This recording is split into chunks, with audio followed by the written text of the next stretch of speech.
Hi, I'm Jeff Weiss, co-chair of Steptoe's International Trade Policy Practice and lead of the firm's supply chain team. Welcome to Supply Chain University, where we dive into the legal, policy, and advocacy issues involving supply chains. To find out more, visit our website at steptoe.com. On this episode, we're talking with Rich O'Brien, the Director of International Programs at the U.S. Consumer Product Safety Commission, about Cpsc's role in addressing the safety of consumer products in the supply chain. Rich, thanks so much. We're really excited to have you join us here at Supply Chain University. Thanks, Jeff. Glad to be here. Thanks for the invitation to talk about the mission of the Cpsc. And I'm extra excited because Rich and I worked together for a long time in the U.S. government. Rich is a 36-year veteran, as we were just discussing, of the U.S. government. And I didn't realize that also includes, there are several agencies, but I didn't realize it also included the Air Force and U.S. Coast Guard. So thanks so much for your service. You're welcome.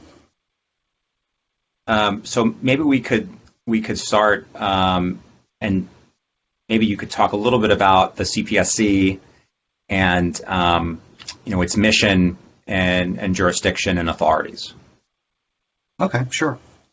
I think we'll start with the fact that it is a commission, which means, unlike some other independent agencies, it isn't run by an administrator. We have a 5-member commission. Commissioners are appointed by the president. We have about a little over 500 employees, so we're by no means the largest independent agency in the government. And with those 500 employees, we have a mission to prevent unreasonable risk of injury and death through people using consumer products. So that includes both the use and the foreseeable misuse of products, and we take that into account as well. The kinds of products that we have jurisdiction over would be your typical household products, such as clothing and toys and things that are at home or at school or in amateur sports. We don't do drugs, any kind of pharmaceuticals, any kind of health products. We don't do automobiles. We don't do the anything related to firearms, although interestingly, we do air rifles and air guns. And it's just essentially those kinds of consumer products you have around the home. Although I will mention that there are some products where we have, I would say, a crossover with products that have multiple uses. Like with NHTSA, sometimes if something comes up with a baby, a car seat for a kid, if it can be taken out of the car, the out-of-the-car uses, they're in our jurisdiction. The in-the-car uses, they belong to NHTSA. A lot of the stuff that we deal with is also used in the workplace, and OSHA cares when we do a recall, for example. Computer equipment is a really good example about that. We run the full spectrum of what product safety agencies can do. That means forensic analysis and research, behavioral science, economic analysis. We create regulations. We do market surveillance and enforcement. We do port surveillance, industry outreach and training, consumer outreach and education. And I would say, in my experience with product safety agencies around the world, that sort of full spectrum responsibility is quite rare. It's typically broken up into different agencies in other governments, but we have it all together in one place. And I think that has given Cpsc a great deal of respect globally. I like to say that we're kind of seen as the NASA of consumer product safety, and we do it with a pretty small budget. Our FY21 budget was $135 million, and then in the stimulus package, We got an extra 50 million, which was great. But you should compare that with, for example, EPA. Their FY21 budget was 9.2 billion with a B, and compared with our 500 some employees, they have 14,000 employees. So there's a big difference. And on the scale of things, I think that by the time I have lunch today, DoD will have gone through our entire budget, and I'm not exaggerating. I actually have done the math, plus some. And but we get a lot done. We have a number of pieces of legislation that we're responsible for.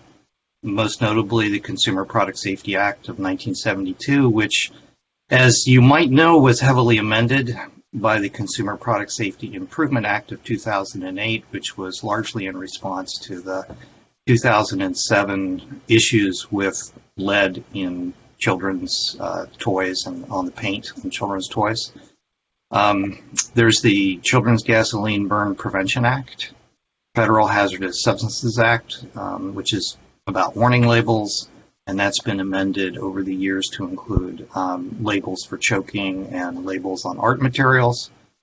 There's the Flammable Fabrics Act, the Poison Prevention Packaging Act, the Refrigerator Safety Act, and the Safer Occupancy Furniture Flammability Act, which is most recent, and that was the California Upholstered Furniture Requirements, which were given federal status by Congress. So maybe we'll pause there. Yeah, no, it's obviously a large area of responsibility, and it's very interesting how I think you've leveraged the resources that you have to work to promote safety from the beginning of the product life cycle to the end, right? I mean, you're using lots of different non-regulatory tools to supplement the regulatory tools, and lots of different kinds of conformity assessment to try to improve safety all along that value chain. One thing you didn't touch on was standards, voluntary consensus standards, and I know that also plays a huge role in what y'all do at the Commission. And can you talk a little bit about that piece? Yeah, and I think it's a good question, and maybe the best thing to do is to put it in context. In addition to the specific enforcement required by law for the various acts that I mentioned, the Commission can create rules, which I'm going to speak of rules as regulations, as technical regulations, because I deal with an international audience, and that's largely understood when it comes to safety requirements by regulation, technical regulation, as opposed to procedural regulations, which that's a different matter. So we can create technical regulations.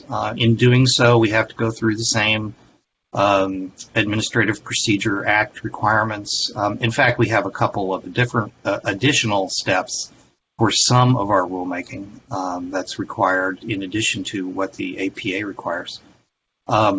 Most consumer products are not covered by specific federal safety technical regulations, and instead they're covered by industry consensus, or what's sometimes called voluntary standards. And the role that they play in the CPSC's work is very important. First of all, for those standards development projects, those committees within the major U.S.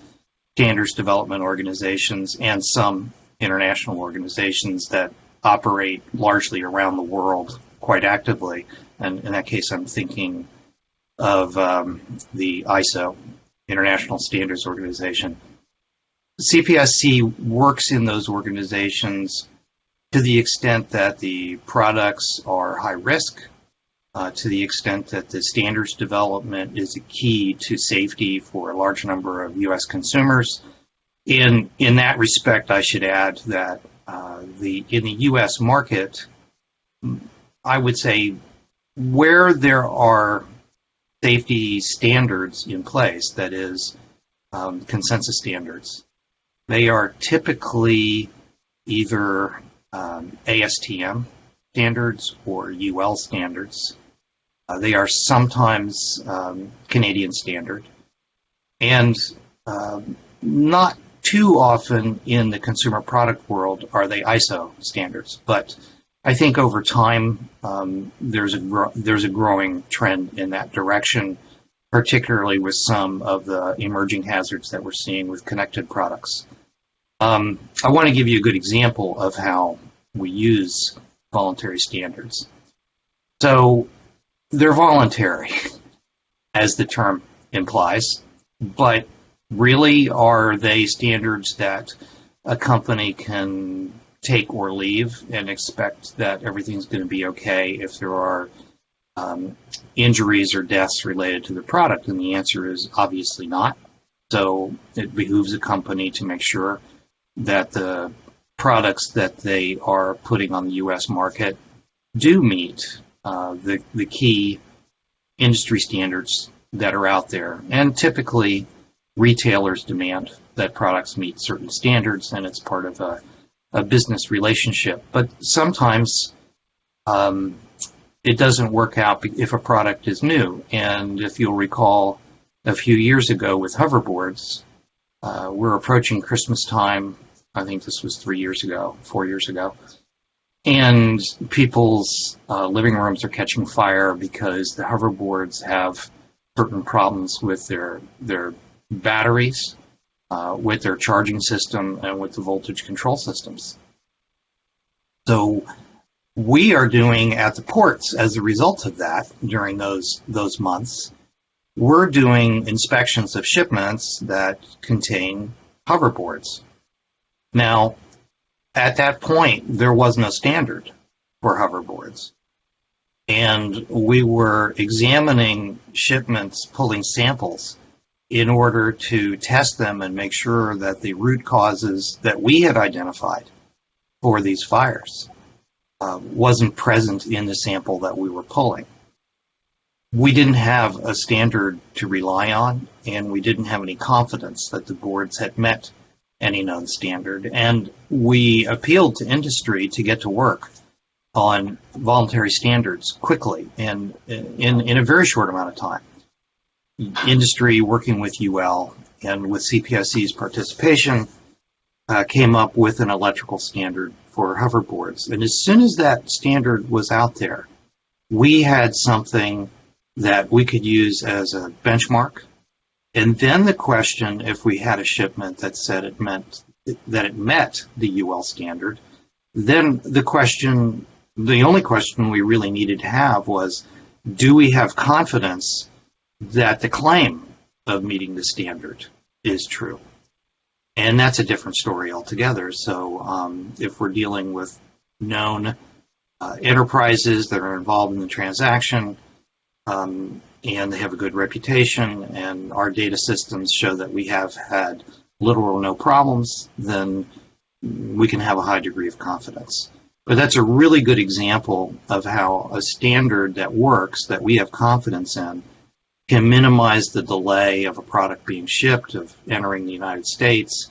If we have no confidence level and no standard to gauge the product against, then we have to take the time to inspect samples, and that slows things down for everybody, and it costs companies money.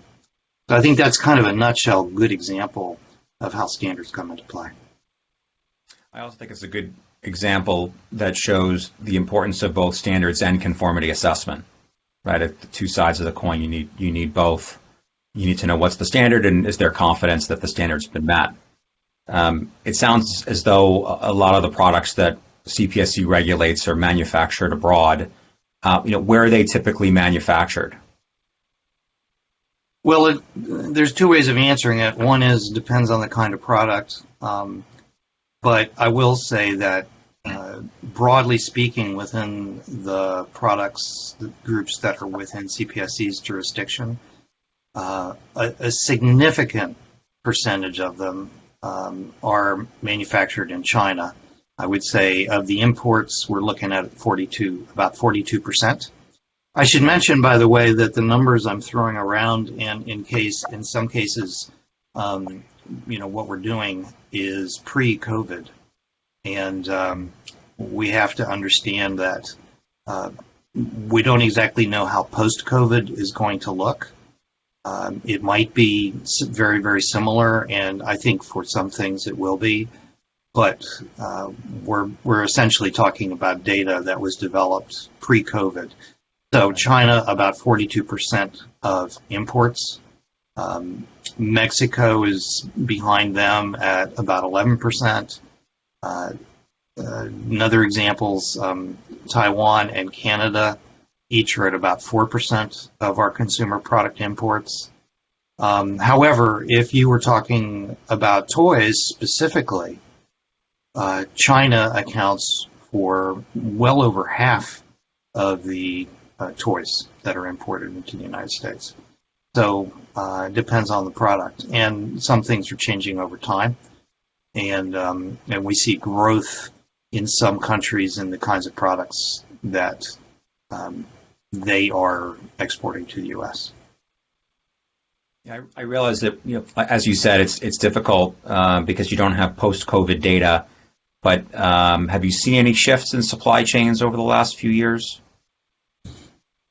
Yeah, well, yes and no. I mean, first of all, we know that if we follow news about industries, production overseas, and export to the United States, over the last 10 years or so, there's been, and again, pre-COVID, lots of talk about transitioning production out of China and into other Asian countries because of the increasing cost of labor in China. It's going up because of transportation costs and so forth.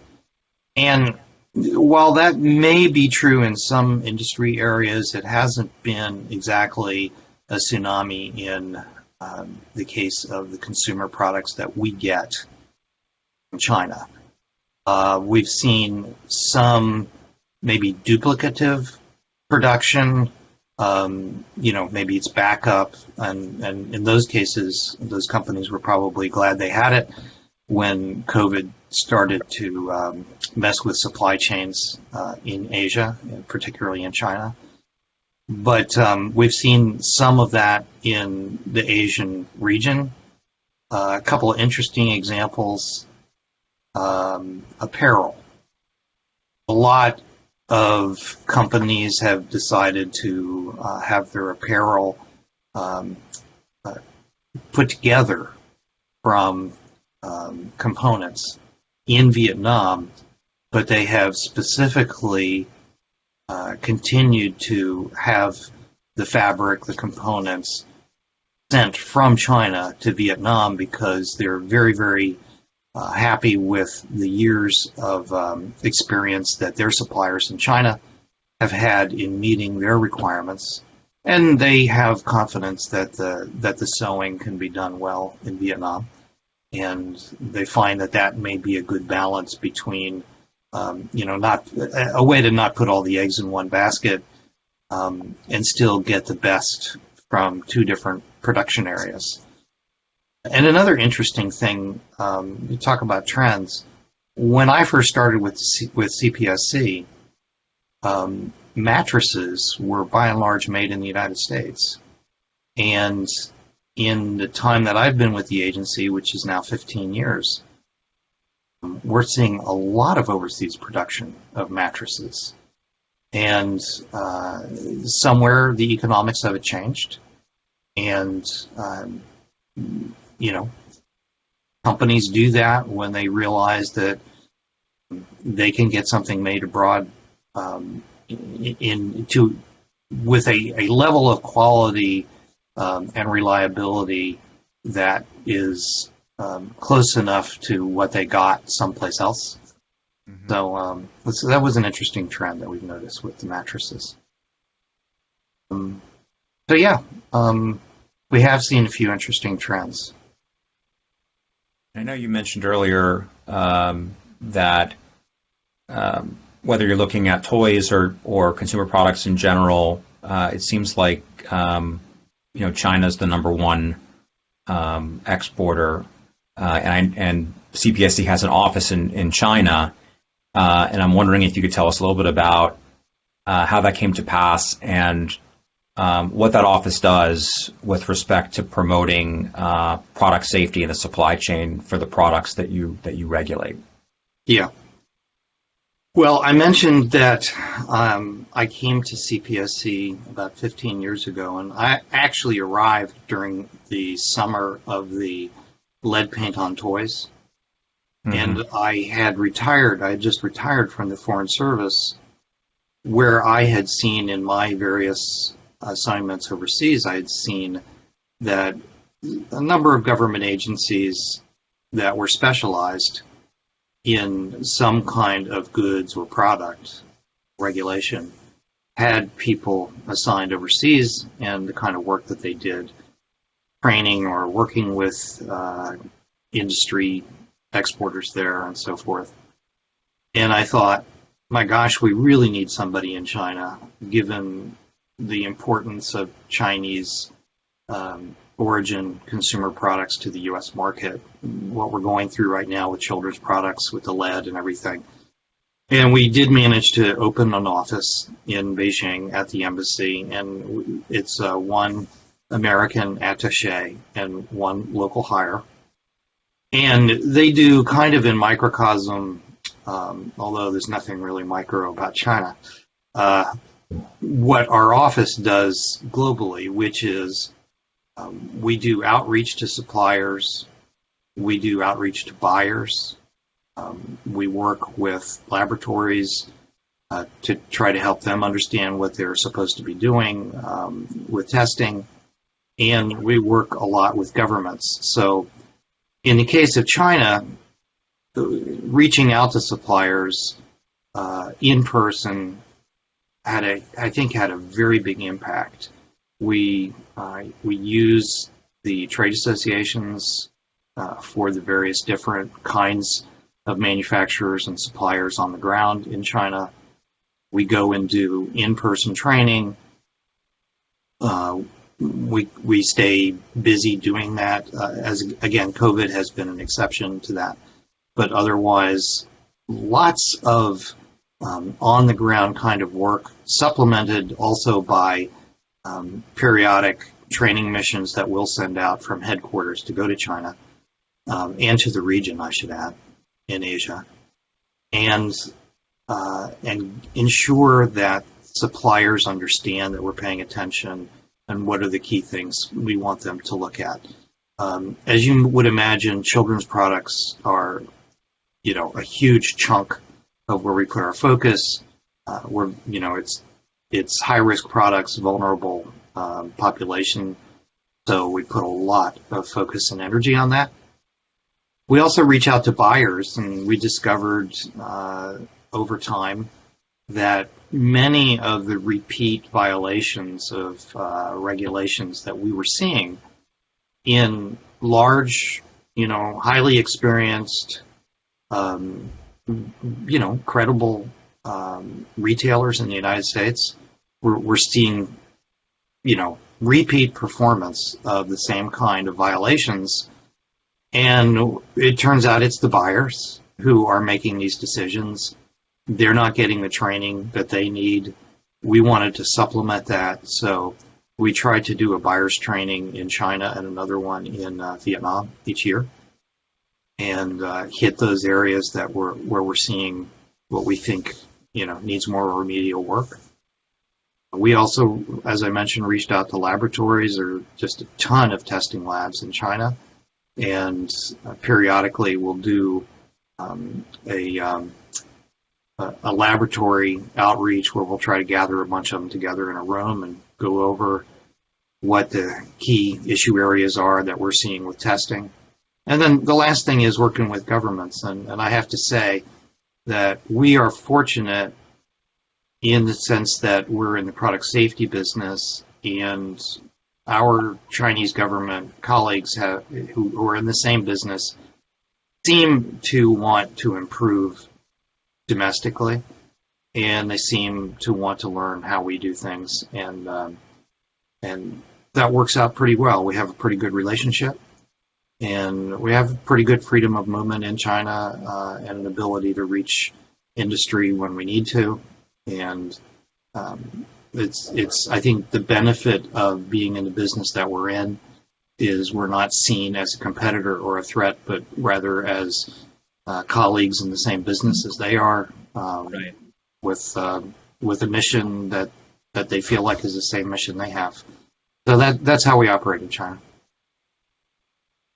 Right, and I wanted to go back to one of the examples you gave earlier because you talked about a supply chain where in the textiles area where you had parts of the supply chain in China and parts of the supply chain in Vietnam, and that must come up on more than one occasion where a company in one jurisdiction is relying on inputs from companies in other jurisdictions. And so how does the agency approach those situations from a compliance perspective? Well, ultimately, the importer is responsible, and it doesn't matter how far back the supply chain stretches or how many different countries are involved in supplying the product. They're responsible for ensuring that the product complies with technical regulations with mandates directly under legislation. And they're responsible to ensure that any claim is true. So if they're relying on a laboratory, they're responsible to ensure that the laboratory is correct in providing them, with the paperwork they provide, that it's accurate. The fact that it would be in a couple different countries does not really change CPSC's enforcement. It does create a slight wrinkle in how we do our outreach, but I would say it just makes it a little more interesting. If we're going to be dealing with companies in Vietnam, for example, that sew together products that are sourced, the components are sourced from China. It just means that on our list we need to make sure that we are covering those kinds of companies on the ground in Vietnam when we do our outreach. We also try to make sure that we work in a lot of different languages, so we try to make sure that where there's heavy involvement in some aspect of what we would consider a high risk or often recalled product, we try to make sure that we've got our online resources, foreign language resources, also take into account those other countries. So it's late August 2021. So I have to ask you about COVID. What impact has the pandemic and also some of the supply chain congestion that we're seeing? What kind of impact has that had on the Commission's ability to do its job? And we've all had to adjust to a more virtual environment.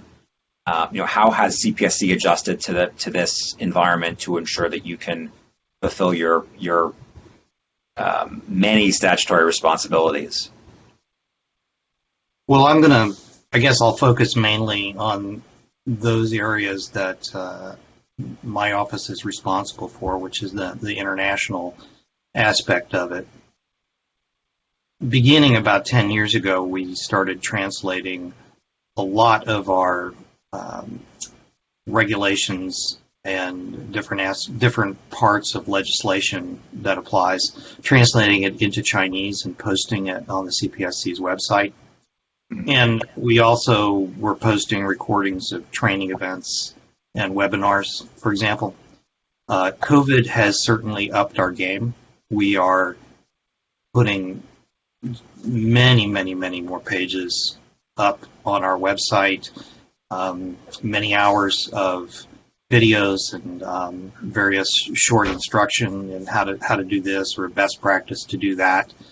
And we've added a lot of languages, so we're not just in Chinese anymore. We also have Spanish, Vietnamese, Indonesian. We've got some Korean, To take into account Taiwan, we've also expanded our written Chinese also into traditional characters, where they prefer that written Chinese versus simplified, which is typically used on the mainland.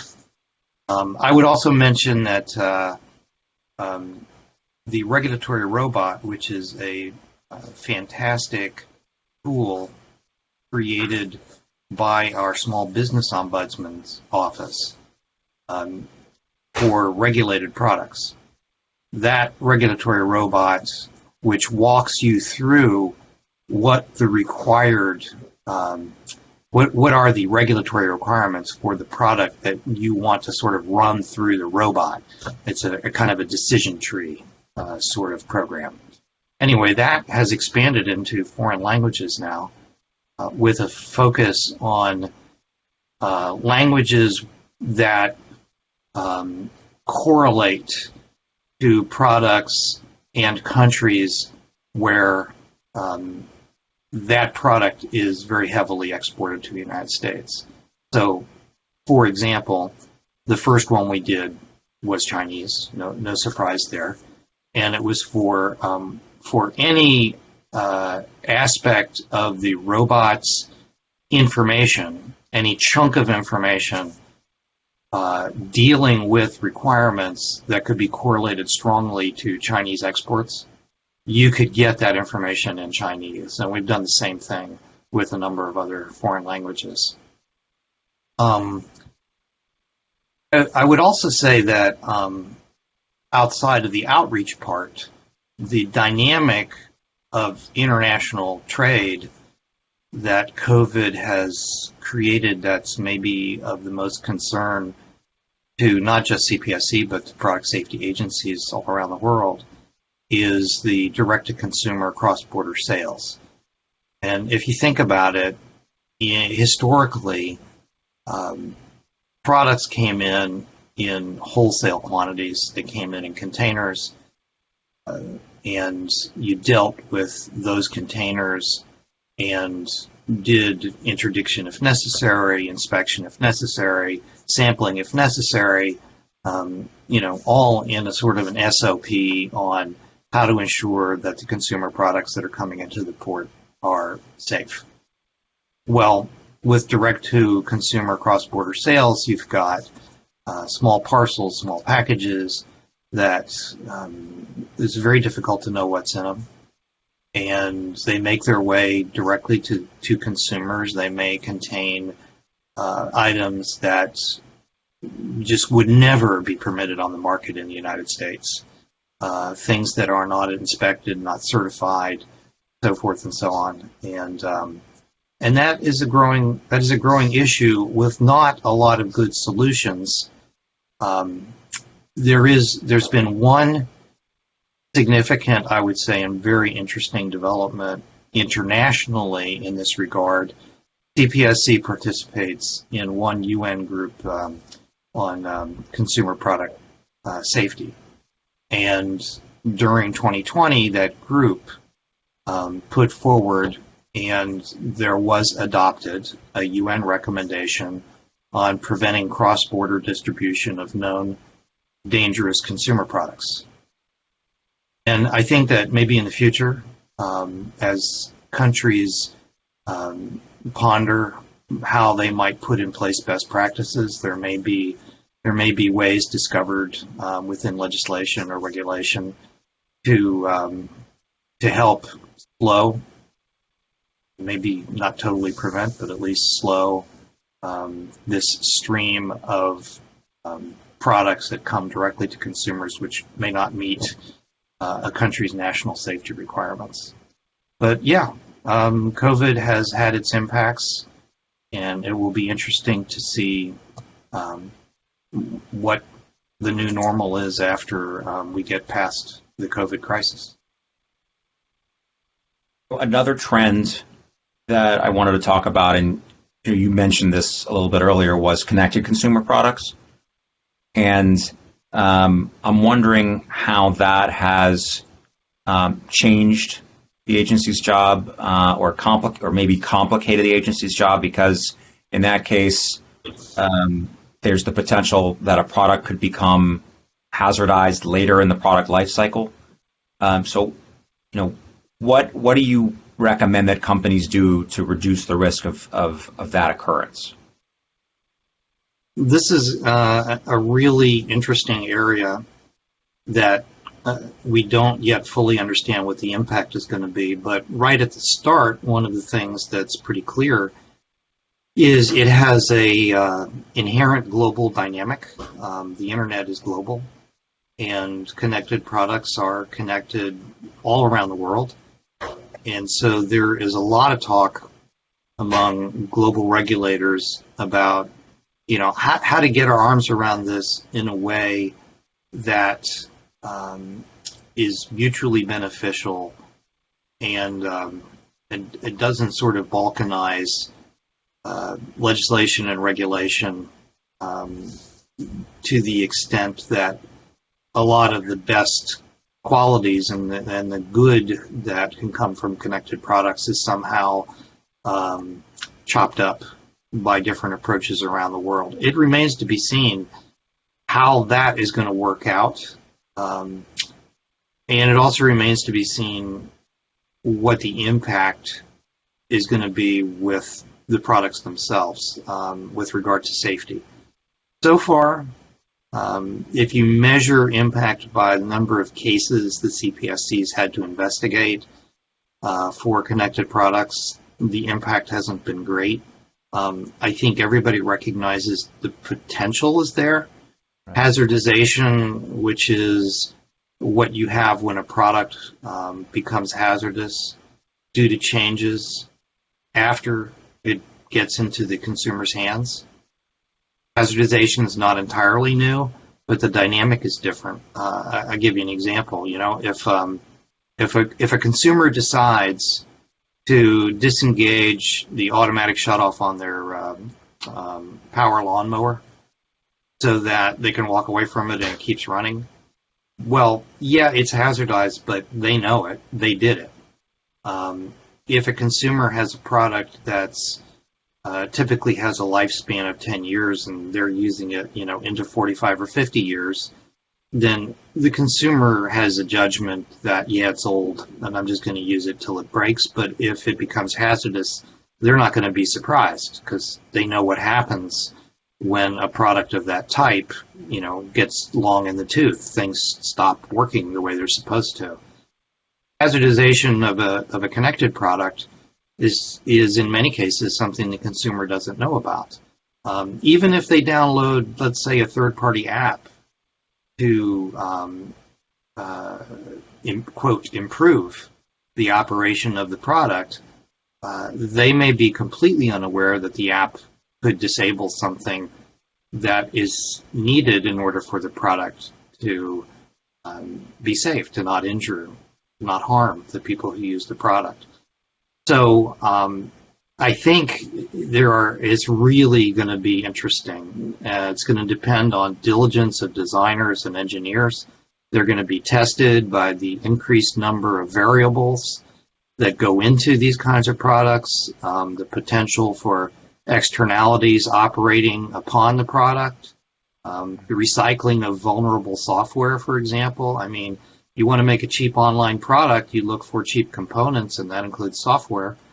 If you can snag it from an online source and put it in your product, you may be completely ignorant of the fact that you've just loaded it with software that's been known to be vulnerable to outside access. But you're not totally concerned with that. You just want it to operate the product. There's also the question of the safe life of a connected product, considering that it may not be supported by online updates, safety updates, security updates forever. Probably we can say never forever. But does the consumer know when that's going to take place? And other factors that we can't even name right now because we don't have the experience. But the good news is leading standards development organizations and government agencies around the world, they're working on standards and best practices. Here in the U.S., NIST is very, very active in this area.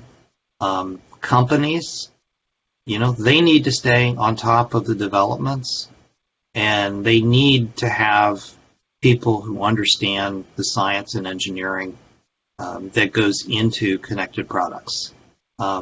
Imagine a company expanding its business into boat building and not having a marine architect on the staff. We would consider that absurd. And so to get into the connected product world with your, by adapting your previously not connected product and not having a staff that has people who understand security and so forth, that's a big mistake. So I think that's what companies need to do in order to protect themselves and protect consumers.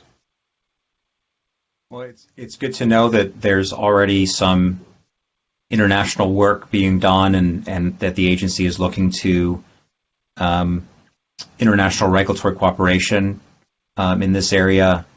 And I think throughout the conversation you've highlighted so many different good regulatory practices that could be used to promote consumer safety in the supply chain, from going where the products are, all the different information tools, the use of voluntary consensus standards, and so it's very interesting to see how those have been deployed by the agency in so many different ways. And there are many stakeholders that I guess last question. There are many stakeholders that have an interest in this work and other work that CPSC does. What's the best way they can interact with the agency to make their voices heard, bring issues to the agency's attention, and are there any upcoming events or activities that you want to highlight? Well, the most obvious how to make your voice heard is to participate in the annual priorities hearing, and that is announced publicly every year. So we've already had the priorities hearing for fiscal year 22, which starts on October the 1st. But I would say, stakeholders should definitely keep an eye on our calendar, on CPSC's public calendar, which is on the web, and look for the priorities hearing. Look for speaking events that are listed on the calendar, because many of them would include opportunities for questions being put to CPSC officials. Another way to have access, particularly if you believe that that a product in CPSC's jurisdiction is unsafe, it's got some kind of issue that you want to report, go to saferproducts.gov, and you can put in a report there. And we get lots and lots of reports, but you can also search our database at saferproducts.gov when you're looking to buy something, and you can see, have there been any safety reports about the product that you're looking to buy? Another mechanism is the Consumer Product Safety Act included provisions for how petitions could be put to CPSC to specifically regulate a product. And over the time the agency's been around, since the 1970s, quite a number of petitions have been put forward, and some of them have resulted in action by the Commission. So there are a lot of opportunities to interact and observe the work of the agency. Well, thanks so much, Rich, for coming on the show. It's been not unexpectedly very informative, great examples. Really just grateful that you're able to take the time for us, and look forward to continuing the discussion as these issues develop. Thanks for the invitation again. I'm always happy to tell CPSC's story. It's a great agency, and it's a great place to work. And I, for one, have really enjoyed it during my time there. So thanks again for the invitation. Thanks, Rich. And that's it for this edition of Supply Chain University. You can find this and all of our videos at steptoe.com. You can also find us on YouTube, where you can like and subscribe. Thanks, everyone, for joining us. See you next time.